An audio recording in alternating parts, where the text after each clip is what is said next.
introduce yourself? My name is Mohammed, Torrance Iqbal Mohammed. Torrance is my English name and Iqbal is my Muslim name. You have a religious background? Yeah, my father was a Imam, a Muslim. I'm a Muslim by birth. But I'm universal in approach because I was married to a Catholic. Wait, you say married to a Catholic? Yeah, I was married to a Catholic. The second wife was an Anglican, and the third one was a mix. I couldn't be more ecumenical. So you're a little color, though. Yeah, yeah. So, But by birth, I think, because it doesn't, to me, it doesn't matter whether you're Hindu, Muslim, Baha'i, there's really one religion. okay, who were your wives and how many children did you have with them? And you could even add how many grandchildren you have. Put you on the spot. Yeah, so I was, you see, one I had before I was married. Say what you feel. Yeah, right. I have 4 daughters, right? And they one in the United States and one in Toronto, and 2 in Trinidad, and they're all women now, right? I come from a family of my mother had 12 children and my father had 13. Okay, he had one outside. So we 9 boys and 3 girls. Torrance, you have sold a lot of policies and you haven't stopped. Could you tell me about your association with Maritime Life? Well, I have to go back a little bit, yeah? Because I went in insurance because of frustration, could get a good job. After leaving primary school, I went to the first junior technical school in on the wharf, and did a 2-year course. Then I was an apprentice with Trinidad Liso Limited for 2 years, and then I didn't get an opportunity to finish my apprenticeship. Then I came home. At that time we were living in High Street, San Fernando. I worked with my father, goldsmith. I did odd jobs, and eventually I went to a private secondary college, Kenley's College, which was housed at the Panko Lane, upper Victoria Street in San Fernando, which was formerly Borough House, a well-known canteen that used to provide entertainment there for people during the war now. So I had primary education, technical education, and some towards school certificate, senior Cambridge. And then after that I did odd jobs, work as a checker, work as a sales clerk with ABL Stores Limited, work as an apprentice point of view. Hold on. You see, you have my maternal grandparents who from Princeton, and my paternal grandparents was in Ivy Village, where my father used to live, right? But the first school I went to was I lived with my maternal grandparents between the ages 5 to 9, and I went to first primary school I went to was Princeton RC. And that had a tremendous influence in life because of the kind of teaching and subjects and activities that they used to carry on at the school. So after that, I went back to live with my parents in Ivy Village, and I went to Ivy Government School.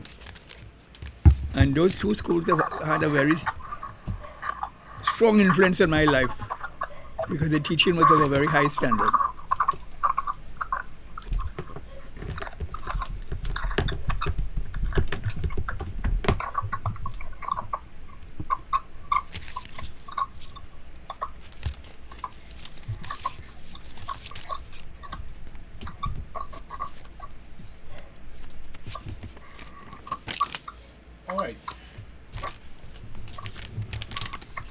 See the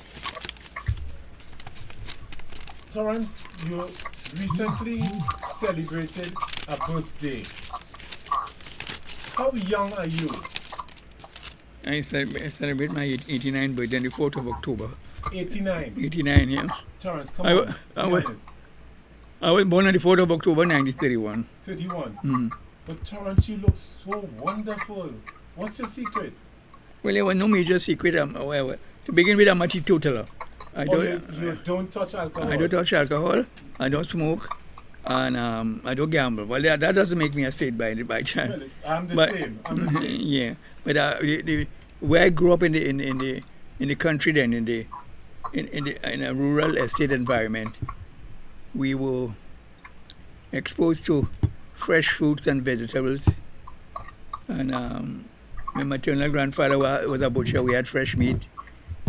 And we had vegetables. We had all the conceivable tropical fruit trees. So we had a very good upbringing as far as, the consumption of a good balanced meal now.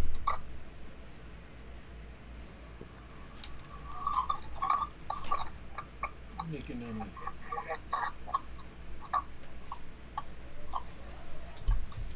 Okay.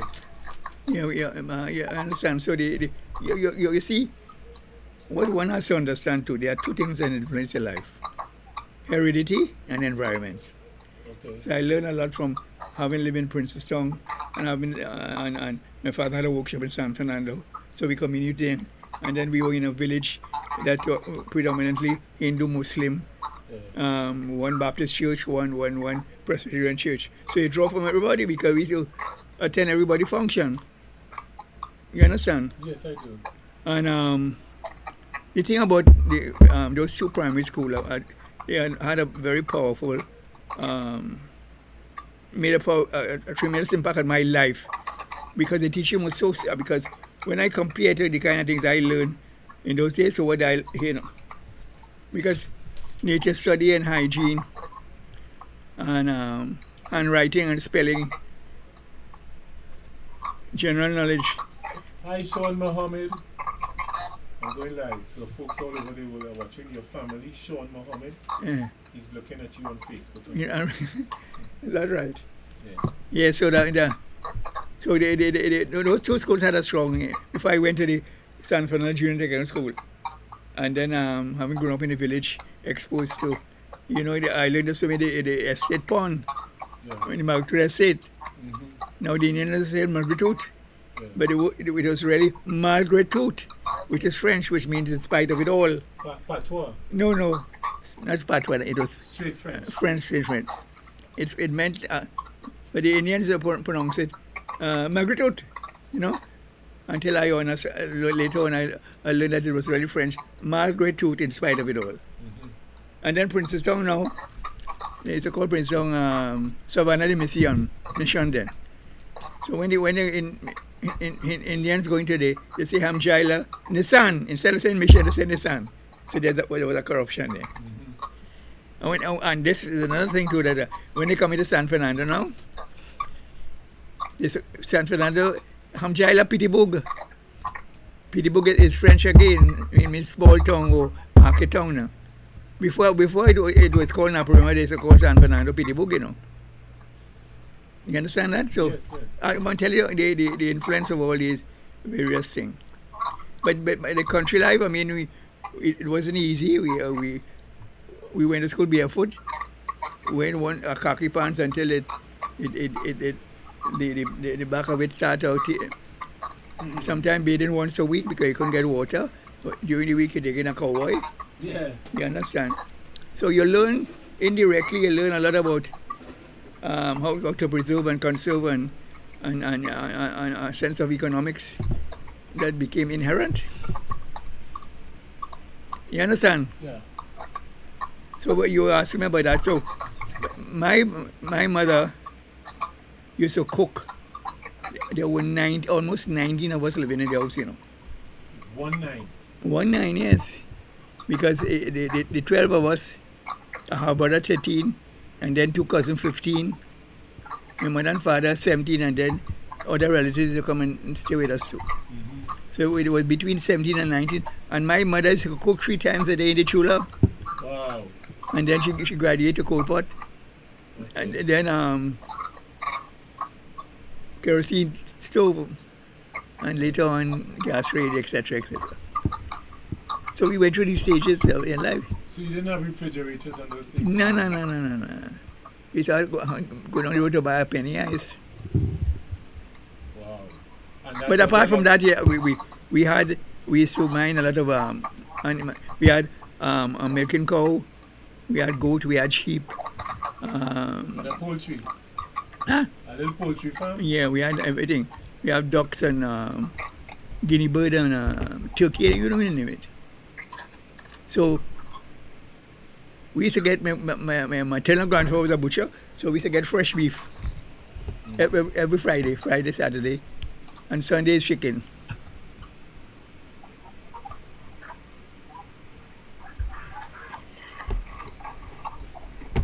Yes, so, Torrance, let us for a moment turn to the arts. What gave you your start in the arts? I know you're a dancer, right? Well, I'm not, I mean, I try, yes. I am not an expert in anything, you know. I'm a student of life. I'm a student in everything. I never assume nothing professional in that aspect. But every single individual on earth has talent. But talent is like an uncut diamond. It has to be nurtured and polished. Having grown up in Ivy Village and near the estate and thing, I used to go to a lot of Indian festivals and thing, Indian weddings and thing. Right? When I went to Princeton Irish School, they used to do a lot of concerts and thing, music, dance, and drama. All that. And I started to go to movies when I was 4 and 5 years old. I saw the first Indian movie, you know, in Trinidad. What cinema this was? It was a cinema right in yeah, you know that was triangle in Princeton, they call a square. Okay. yeah. I think no, on the main road, In main road, right. Next to that, a store called Red House. Yeah, so my grandfather was living right in Bonanza Street, so I used to go and pay a penny and see doubles. So I used to see 4, 5, 6 years, I started looking at movies. So the movies had a lot of influence. So in those days, you see Shirley Temple and Bobby Breen, child actors. You see people like Fred Astaire and Ginger Rogers and all these people who used to dance, you see. Right. And in Catholic school, when they had bazaar, they saw music and dance. So I was exposed little influences all about. So Doris Day was one of your favorites? Oh yeah, she Doris Day later on. When and then when I came to live in San Fernando, this Palace and Gaiety. Yeah. You're going to pay 10 cents and see a double. 10 cents, wow. Right? And when I got involved later on, I used to go down and see all the shows in Queen's Hall and all of that. So all these things influenced my life. You know what I mean? Yeah. Let me make a point here too. You know, our parents, grandparents, most of them would have left school in 3rd, 4th standard. And they would go out and get a job or a trade and you know, build a house and have a family. But you know the thing about it? They used to read the Guardian, the Gazette, and later the Guardian. They used to read, you know, because when my father used to preach as an imam, because he was an imam very early in his life, about 16. He used to quote not only from the 16. Yeah. Wow. He not only used to quote from the Quran, you know. He also used to quote from the Bible and the Bhagavad Gita and from Gandhi's teaching and all that kind of thing. Because they used to read. You understand? If you check what your father and grandfather, they couldn't afford to go to college at the time. But they used to read. They used to go to cinema and they learn a lot. Because as I said before, heredity and environment plays a major part in your development of your education. Okay. let's go back to the arts. You are a founding member of the San Fernando Arts Council. Yes. Could you tell me how this came about? All right. And who were your colleagues at that time? Well, in 1969, James Lewa, the late James Lewa, may he rest in peace. I just returned from a British Council scholarship, and he came to me and said, "Gosh, we have so many groups in San Fernando. Mm-hmm. You have the Commonwealth Arts Festival, you have the Dakar Festival, you have the St. Catherine Festival, you have the Edinburgh Festival in Scotland. Why we don't have a festival of our own here?" But in order to do that, we should, while individually could be strong, collectively could be greater. So at that time, we had a number of groups in those days, which started around 1955. You have my group, the Arawak Dance Group. You had Laser Fan Dance Group, Eugene Joseph School of Dance. In music, you had San Fernando Choral, San Fernando Ladies Choir, and a number of other, and the steel band and a lot. So we thought by coming together, individually could be strong, but collectively could be greater. Mm-hmm. And that in '69 we come together, and we develop a constitution. He brought a copy of a constitution from England, which was patterned after the British Council, the Arts Council, the United Kingdom Arts Council, and that is we took we use that as a springboard, and that is how we develop our constitution. Yeah. So the Arts Council was formed in 1969, and then we said we must one of the aims objective of the council is to have a festival every year. So the first festival we had was in 1970. 70. Yeah. Eric, by the way, Eric Butler is watching. Eric, if you have any you and others would like to ask a question, just text it to me, please. Yeah. 1970, right? We decided about a festival. When we started the festival, it had included groups, junior and senior and everybody. And as we move on later on, since the Trinidad Tobago Arts Festival Association had collapsed, right? There used to be that was a biennial feature. Trinidad Tobago, just like the music festival every 2 years. So we spoke about it, and we decided to start a junior festival. And we said we're going to start with the schools in Victoria. And as we move along,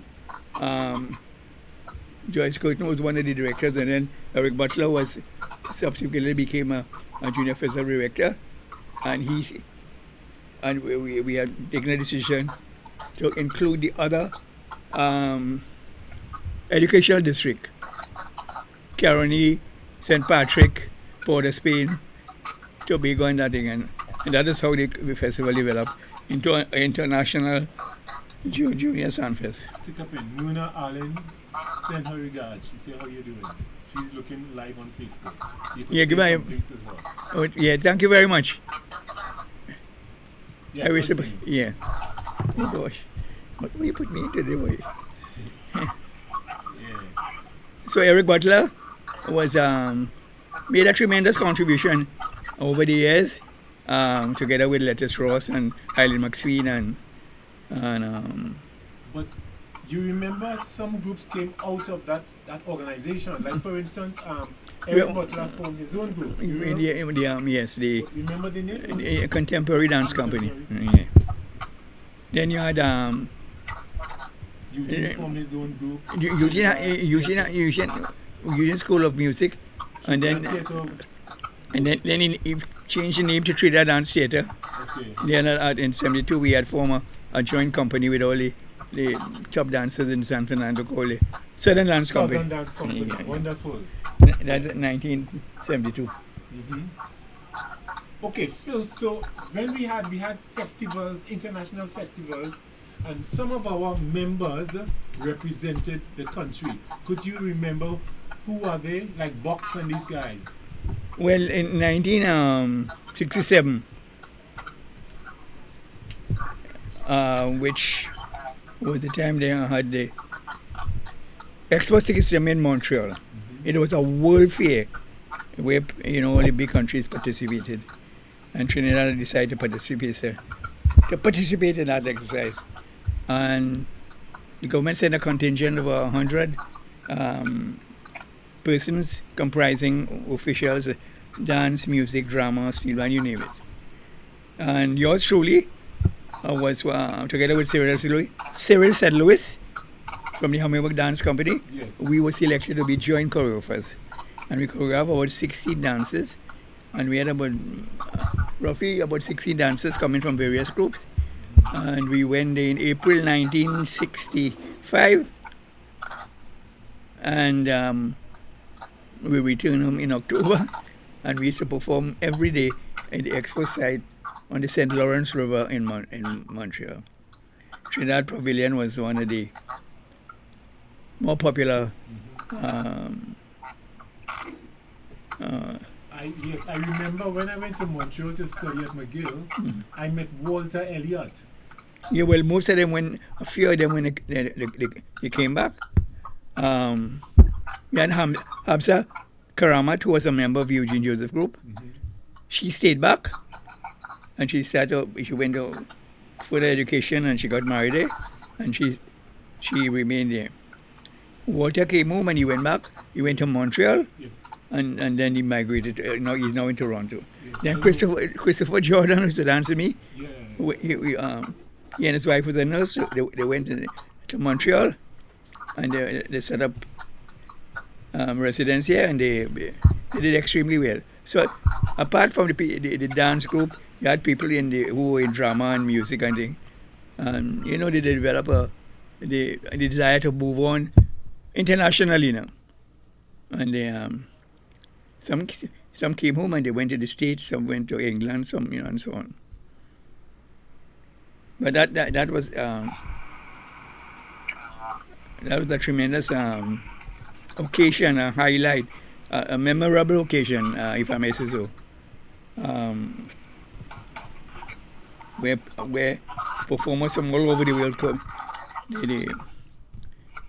Linda Ramcharan says, "Hello, Iqbal." Yeah, what? And then Jack interrupted so you could send greetings to them. Who's that? They are hearing you. Who's that? Leonard Jack. Hey! He was in Laser Fan with me. Laser Fan Dance Company. In New Jersey. Yeah, he's in New Jersey. All right, I thought he's still wearing the old jersey. Well, he's playing pan now. Yeah. Still playing pan. Yeah, I reciprocate tremendously. It's very nice for them to acknowledge me. Yes. Well, this year, they're aware that a lot of our contemporaries, cultural icons, Joyce Curtin, James Lewer, Dennis Hall, Tony Hall, and now Joyce Caesar. And Joyce Caesar. Departed. Departed, yes. What about Well, Rollo went back to the States. Rollo, Lodrick Foster and his brother Wilton Foster. Yes. When they both died in the States. Yes, I know. Rollo was a drummer. Ronnie St. Andre, who worked with me and then did a lot of work with Monjablo Village Council. And went there and was doing extremely well, and he died a young man. So we could go on, a lot of them. I had a dancer named Mervyn Joseph who migrated to England, and he used to perform. He was a male nurse there, and he used to do drama, dance, and music. He died a few years ago.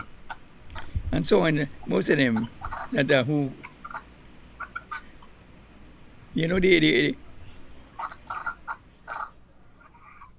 having had the opportunity to travel abroad, they develop some ambition to further themselves academically and in the field of culture too. And we could go on there, a number of them if we at time we could highlight some of them. What about Willie Chen? Willie Chen was he was a baker, a printer, a jack of all, but he was also a painter, and he was associated with the Southern Art Society and the Trinidad Art Society. You remember he had the Southern Art Society with Ken Critchlow and Carlisle Harrison and Alexander King and them. Yes. And they used to have a little. They used to be the headquarters used to be in a carriage, a old rail near the abattoir.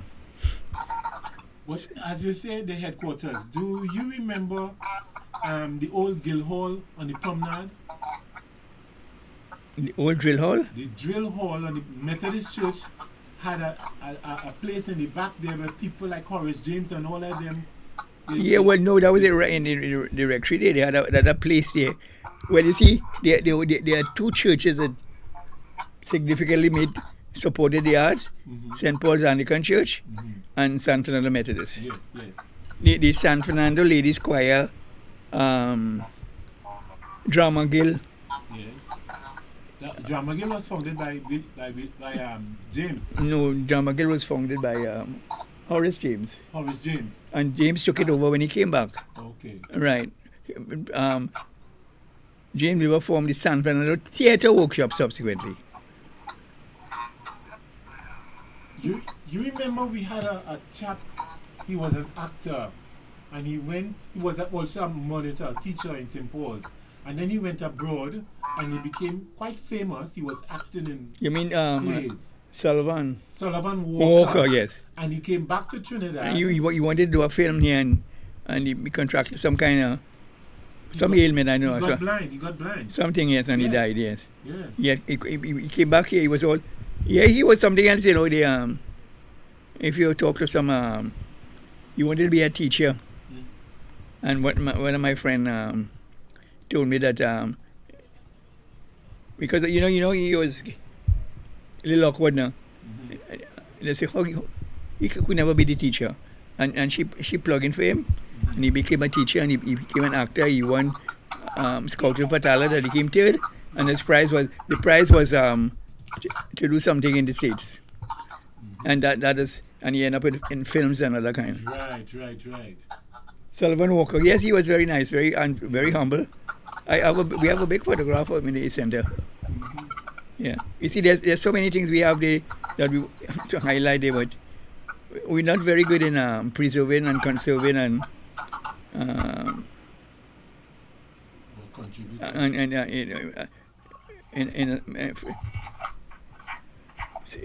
San Fernando was supposed to, the powerhouse was supposed to be a museum.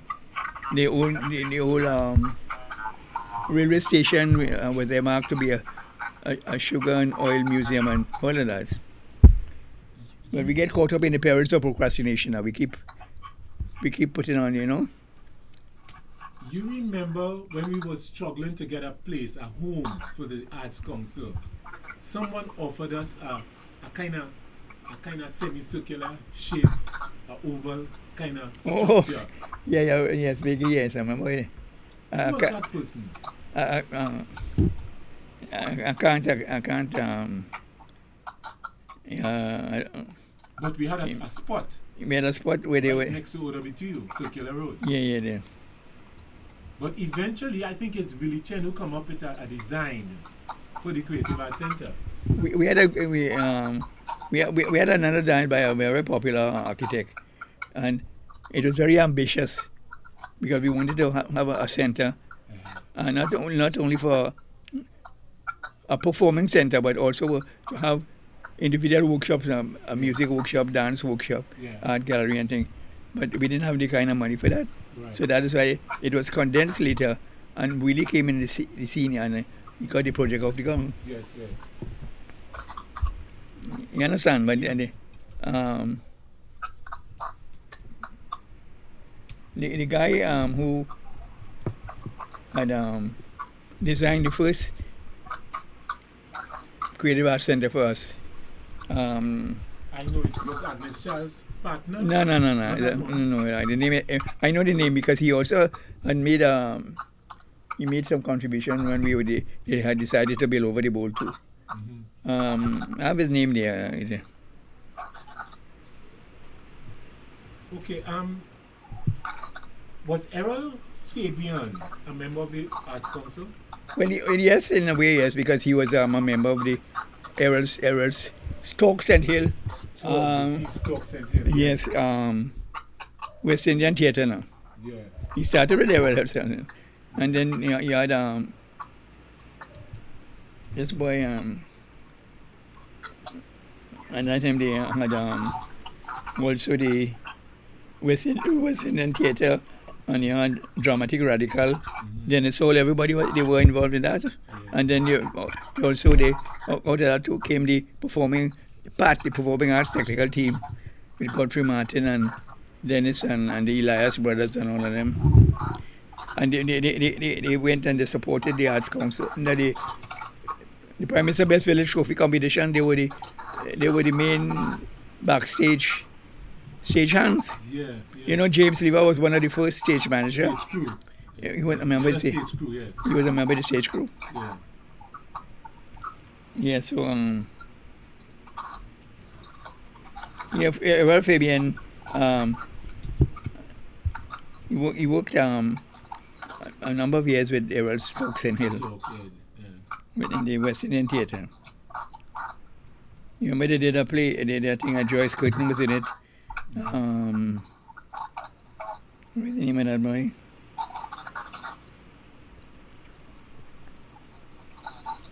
Yeah. Okay, Torrance, tell me what you have received a number of awards. Could you just...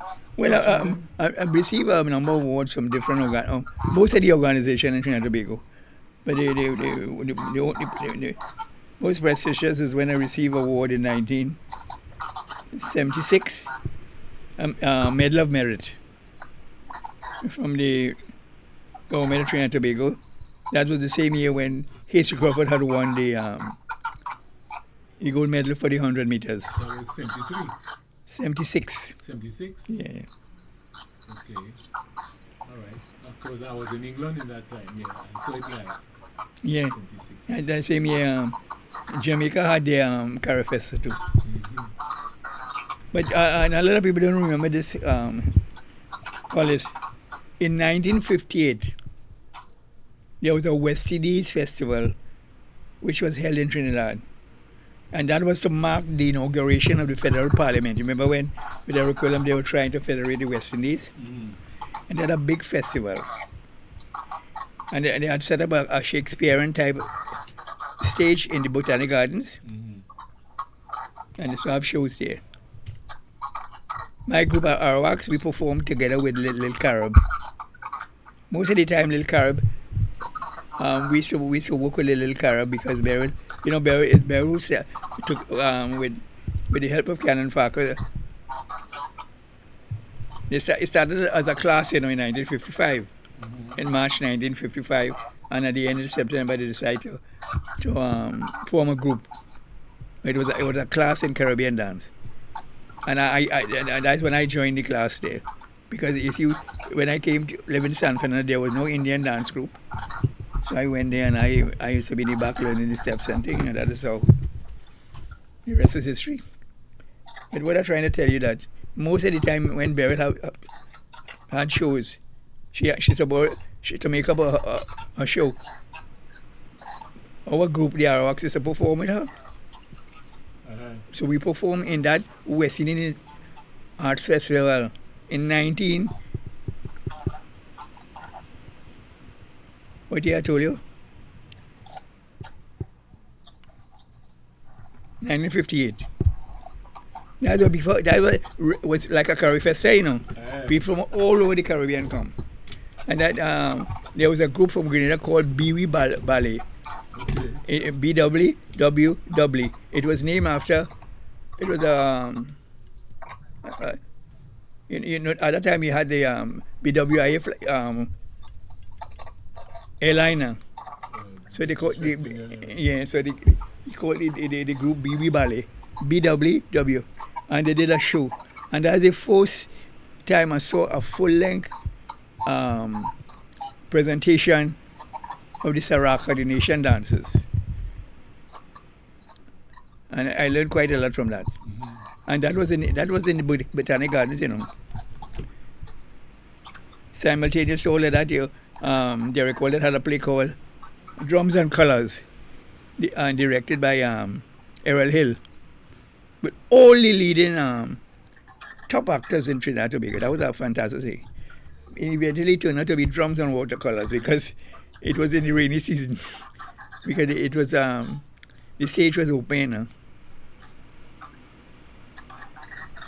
So I was in Port of Spain. I had a brother living in Port of Spain, and I stayed there for 2 weeks.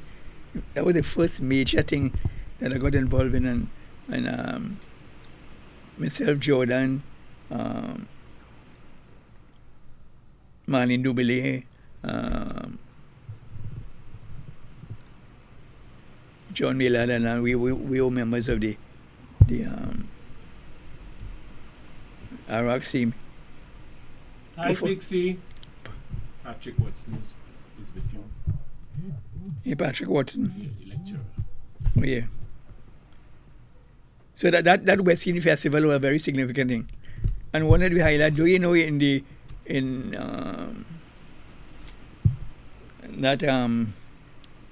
Jamaican, they did a pantomime called Busha Bubled.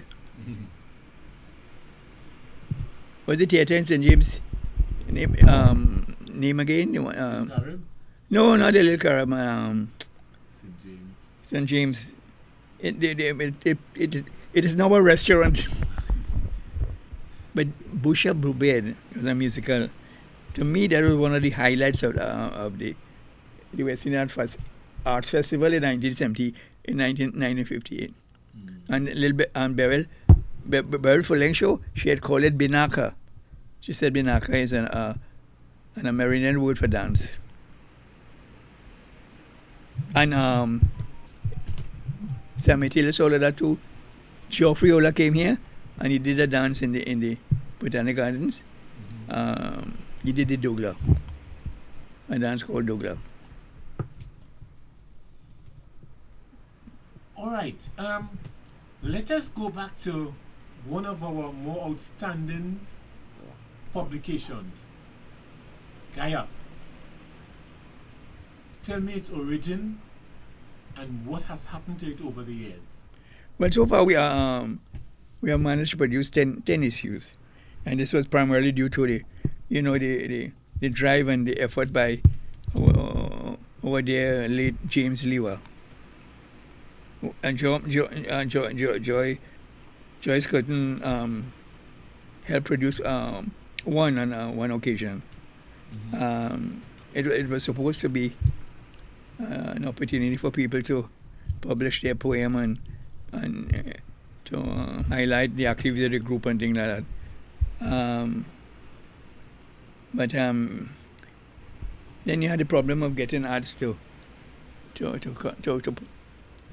continue printing. It wasn't easy doing, and then the tardiness of some of the members to submit it, when you ask them to submit articles and things, this will take a long time and things like that. But we have had 10 issues, and with a number of individuals who had, we had some original poems and things like that, which should be which we should go back to and highlight again and maybe produce. We tried for our 50th anniversary.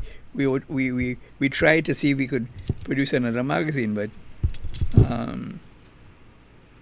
the ads weren't forthcoming to underwrite the expenses now. The people we put in charge maybe we didn't know experienced, so if they were able to handle the assignment. So, Stick up in. I want to change my battery. What? Resume. You were saying?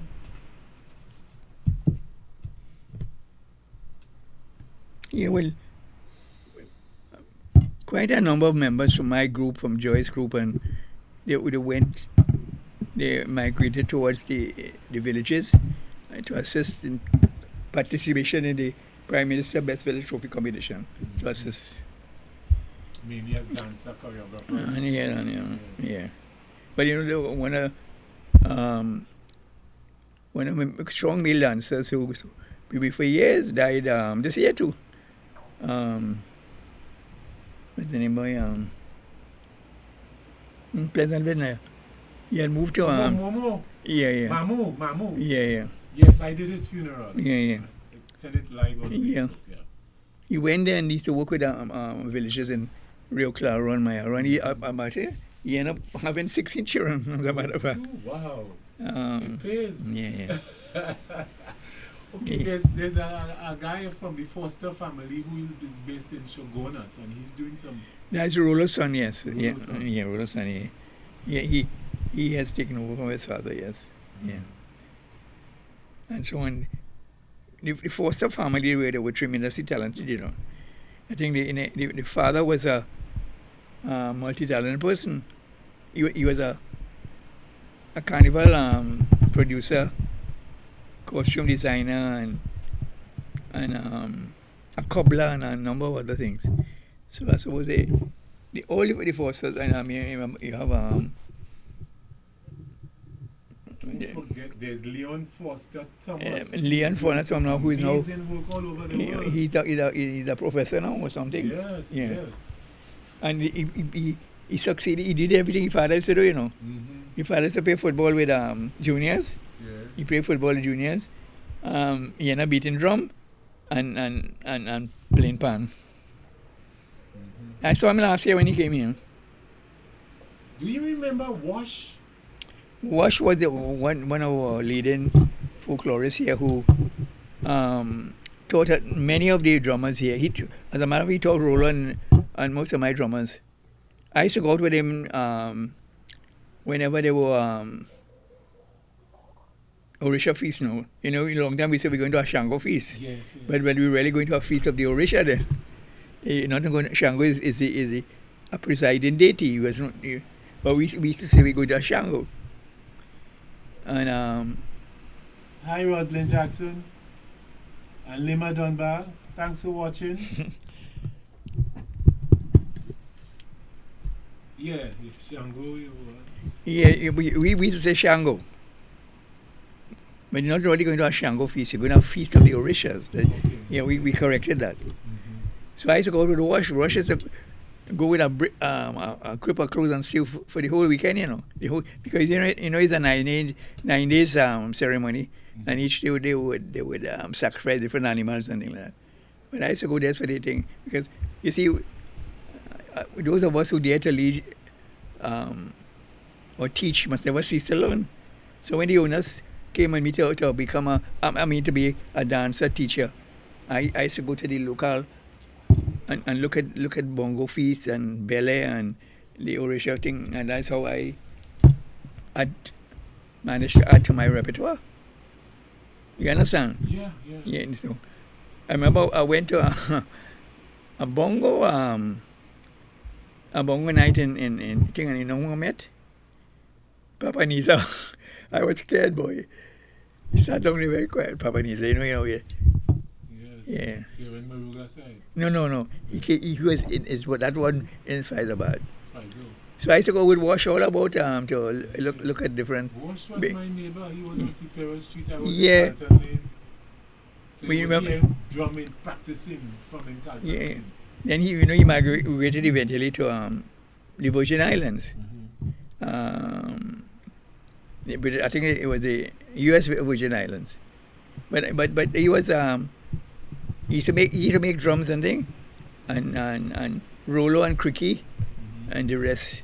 learned to be a drummer. And then, well, Hollis Rodney tried to, he tried to form his own drum group called Chaimani. And but you see, most of the drummers, unlike Rolo, they would have learned a few rhythm and things like that. But most of them couldn't sing. They didn't know all the chants. But you know, Rolo and Cricky, one thing about them, people don't know. Special. They used to go in the library and do research, you know. Wow. So they educated and wherever I go, I used to carry them. You understand? Yes. You remember? There's so many things influenced me.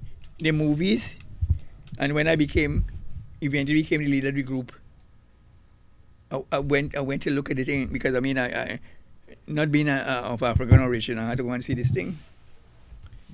And even the Indian dances that I know, unlike some of the people feel, well, I went. They say I went to Kerala now.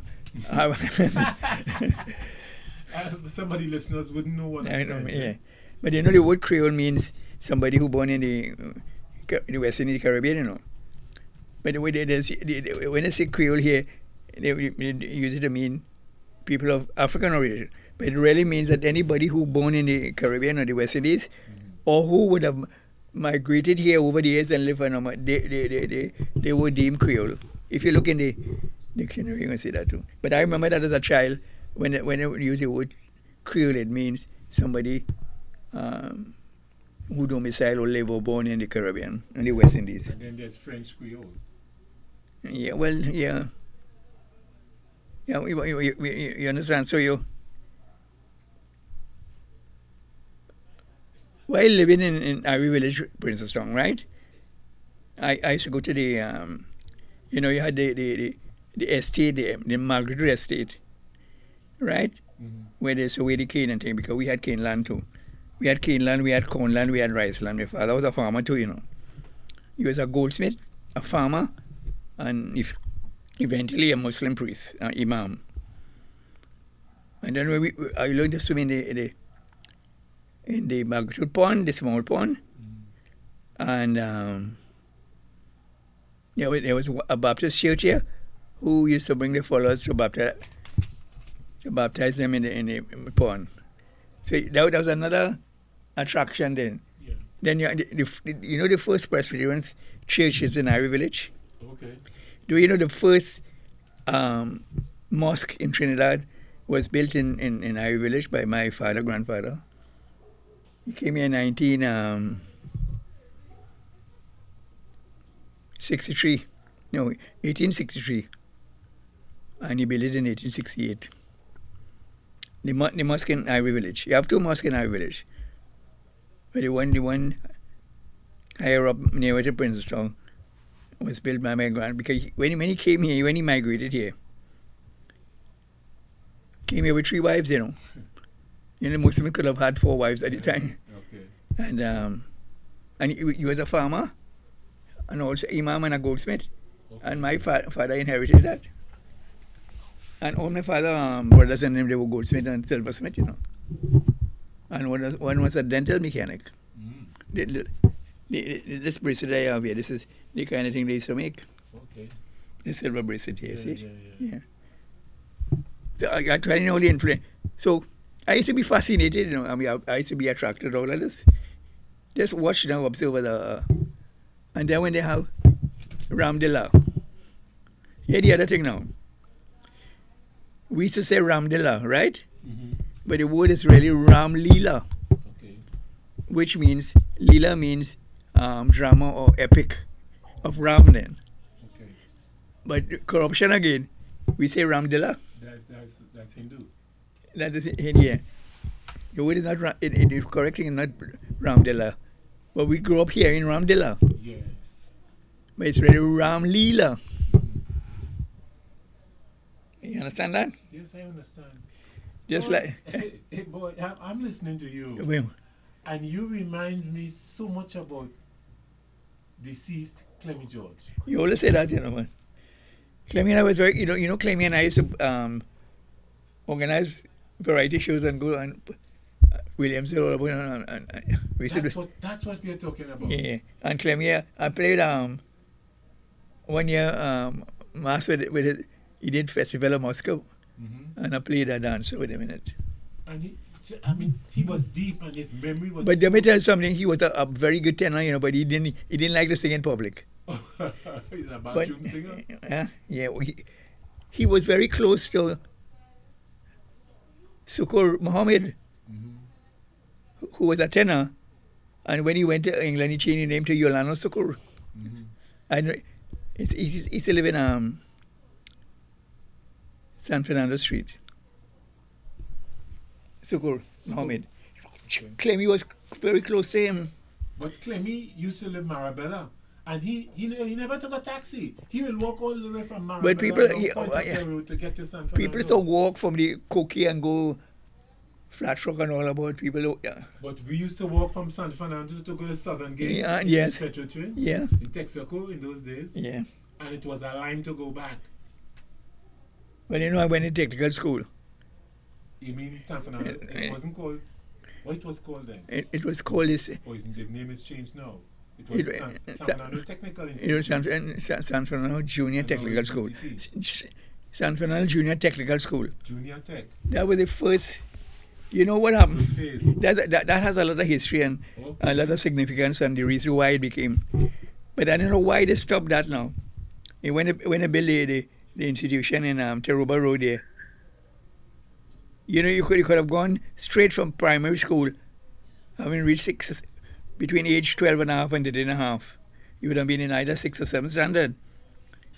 And you would go and sit an entrance exam to qualify to go to technical school.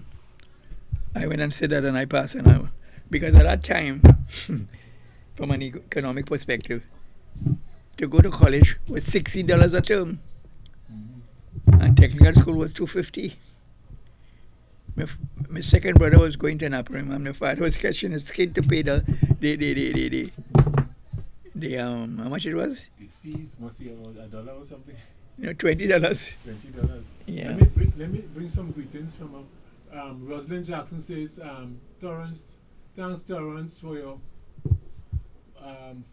your years of sharing selflessly. Much appreciation, blessings. Then Hyacinth Curtin, who is in the West Indies, Martinique. Hyacinth says. Rose Curtin. Oh yes. Roseman. Hyacinth Curtin. She says, "Hi Torrance."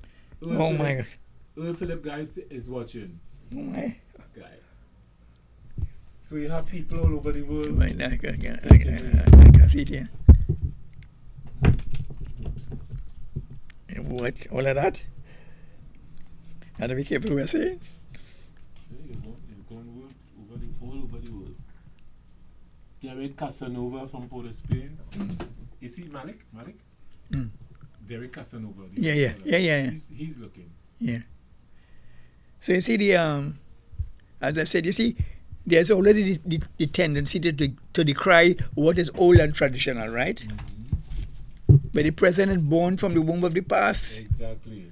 Wow. And at the same time, not ignoring the future. So in other words, if you don't know where you're coming from, you don't know where you're going. And not only that, if we take time to study the music and dance of Trinidad and Tobago and by extension the Caribbean, it not only shed light on your historical background, you know, it sheds light on our geographical, our spiritual, our ethnological, our social, cultural background, and by extension, our political and economical background. If you study the music and dance in Trinidad, and the different people who come here, starting from the Aborigines and the Spanish, the French, the Africans. Yolan, I'm doing an interview. I can't talk now. I'm doing an interview. I'll call you later. Yolan, I know. I know a Yolan, you know. She's still in New Jersey. Is 8 o'clock now? I don't know. Yeah. Okay, let's continue. God Sinclair is watching. Oh, yeah. God's Clifton was a drummer. Mm-hmm. And, he was in the army and thing. And he's now,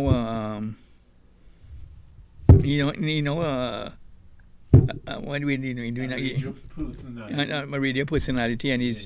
he's making a very significant contribution to the development of young people and the environment and things like that, which is very good. So a lot of people who have managed to be involved in the arts, it's sort of make them aware that what the importance of arts in education. You okay? Hmm? You okay? Yeah, I'm okay. What are you getting one? Well, you could do a closure. Yeah, but you understand that? Yeah.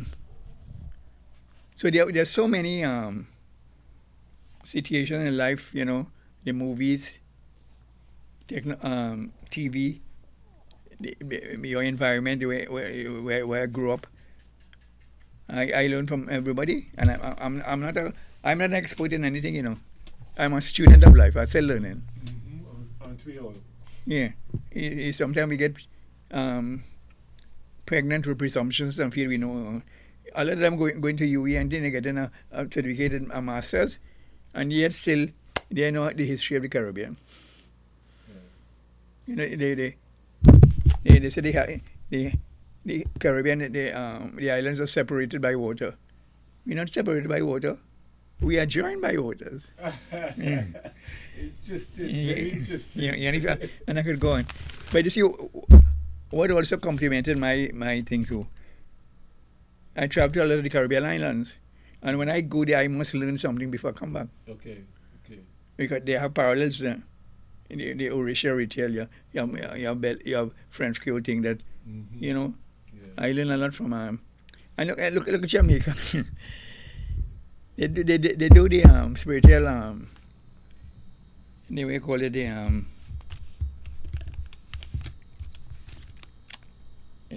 spiritual thing now, and they call it Pocomania. That's Jamaican. Yeah, which is really the Baptist thing, what do you call it but they call it Pocomania. And you know what Pocomania means? Tell me.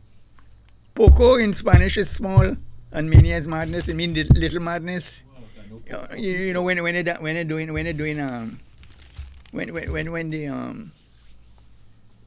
the spiritual Baptist doing the thing and the dance and thing and do the ritual and thing, it look like it, So they call it Pocomania. Yeah.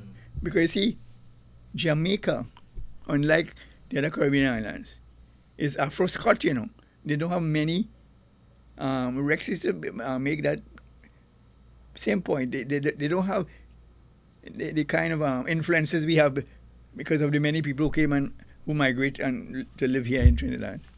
The French influence, the Spanish influence, the Dutch, and you see James Lewis, she's from a Scottish background. James met Mavis in UE together with Walcott. Derek. Yeah, James did his degree and thing in Mona. I went to Jamaica. I learned the Pocomania, the dance Kumina. You see what happened? Jamaica is so close to the States and Cuba. So the tendency they would do a lot of classical now, Malay and modern and things, nothing wrong with that.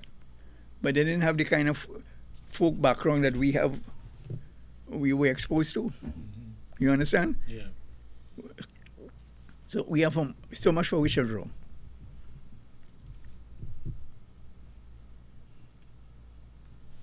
And you, Torrance, you have some hook lines that you drop on people, which is so entertaining.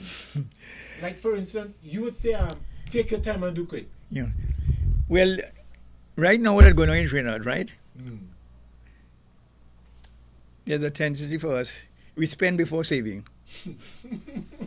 Right? I hear you. And we celebrate before achieving. Oh boy. Right? You see what happened now? People balling now. They spend. If you like carnival, nothing wrong with going to play mass.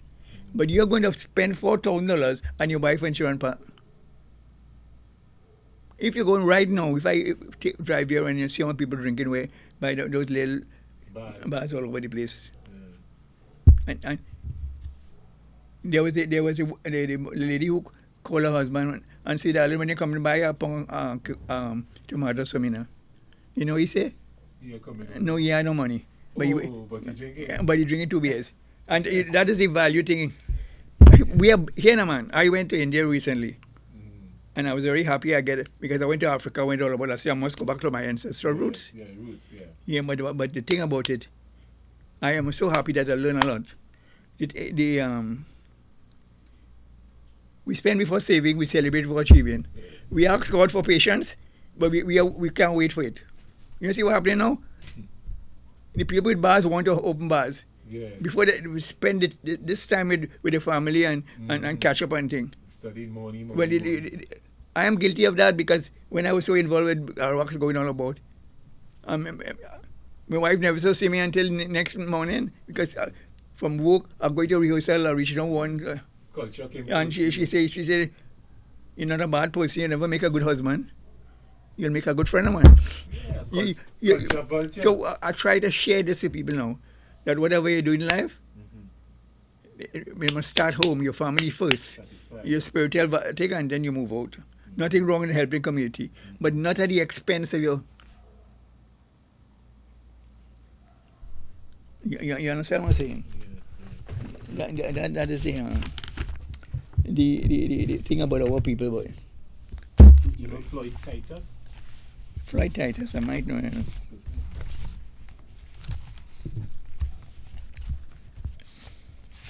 You look at that. The height of stupidity. You have 2 bald head men fighting for a comb.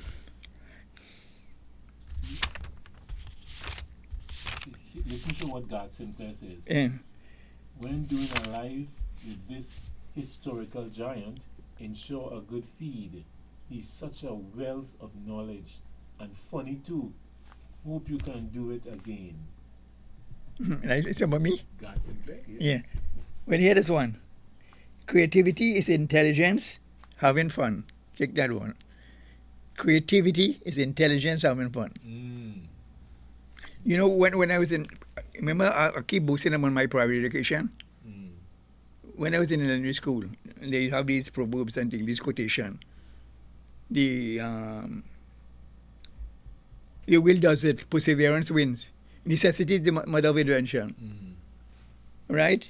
And what else you had? They have all these things. Nature study, we doing the parts of the plants and flowers, and you ask anybody could name the parts. This girl come out, she come in the office with green shoes, greeting. I said, darling, your chlorophyll content very high. She understand what I say. Oh boy. This one going to the funeral, right? I say, is the situation grave or is it burning issue? Is that a burying or you? Yeah. So I would pull a leg now. Aye. Go on, keep on coming. Yeah. So wow. I ended up in a female toilet one time. You know, there's a program called Mainly for Women. Remember Hazel, what's her name now? Who's have the program on TV? What's your, on TV, man. TV. Yeah. So she had a program. She used to call it Mainly for Women. You remember she used to have the teen talent and thing? No, there is a word? Here's the word, yes. So I end up in the old savannah in a toilet there with 3 women because they didn't have no sign. So I said, don't worry. What I have is mainly for women. What you have? Yeah. They laugh. Hey. That's before they had renovated, you know. There's so many things I can. I'm not settled as you could have got another. Your neighbor boy, Jacqueline Yami Barnett, is watching Huh? from Nadine Street. Yami Barnett. Yeah. Remember that name? I know Yummy, yes. Yeah, she's watching. Which one of them? Jacqueline. Oh, she's the, eh? And so on the,